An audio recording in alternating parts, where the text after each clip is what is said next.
Masobra 1,400 ka mga manunudlo kag technical support staff sa Bacolod City nga mag-service eleksyon ginpay dalom sa refresher training. Mga pulis kag iban pa nga government forces ginpahanumdom nga hindi pwede sa sulod sa polling center magluwas na lang kon magboto. Yaring balita nga aton gintutukan. Punos ang energy ang manunudlo nga si Ulysses Relio sa Andres Bonifacio Elementary School 2. Sa maabot nga Mayo 9, magatindog ini bilang chairman sa election board, ganing panawagan sini sa mga kaangay nga manunudlo kag botante.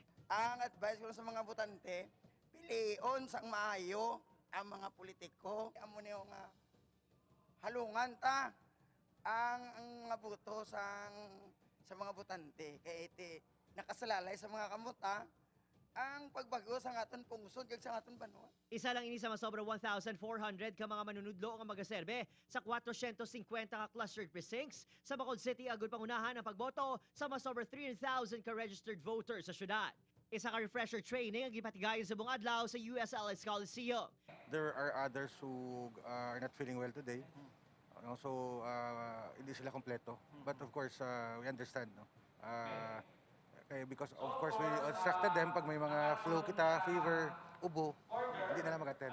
Ginpatpat man sa mga manunudlo ang mga pwede kag ginadumilian sa sulod sang poll centers. Kaay na lang sang pagsiguro nga bawal ang mga pulis, militar ukon ano pa nga state forces nga magsulod sa poll center magluwas na lang kung sila ang maboto. In kaso may manggamo sa sulod sang poll center, isa ka written order ang isumiter sa electoral board apang magapabilin ang kinamatarong sang persona nga magboto.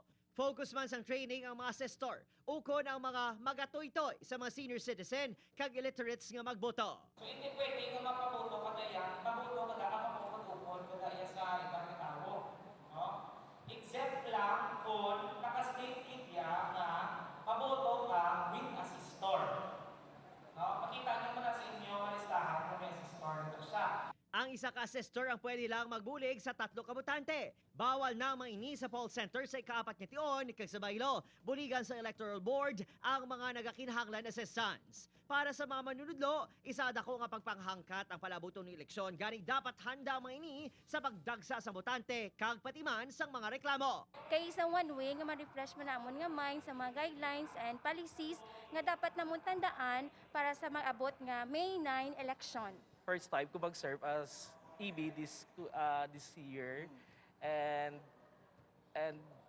amo na at the same time daw ka ano man kay may pandemic subong, so hope nga ma-practice nato ang health protocols. Pilaman ka mga miyembro ng EB ang nagpabutyag sa ila kabalaka, ilabi na madamos ang reports nga nagailinawa ang supporters sa mga nagapapili sa national kag local elections.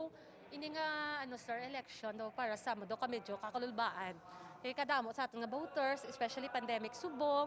Pero man sir ay dapat ma-apply gid namon ang amon nga pang seminar didto, and at the same time para mag-ano man ang amon nga mga mind nga hindi kami magsala-sala sa amon mga ulubrahon. Sa karon, masobra 1.9 million nga balota para sa Bacolod City kag Negros Occidental ang nag-abot na sa syudad kag natala na itugyan sa mga nagkalain-lain nga mga banwa kag syudad. Opo, Kirinel Casillo, Adrian Priatos, on Western Visayas.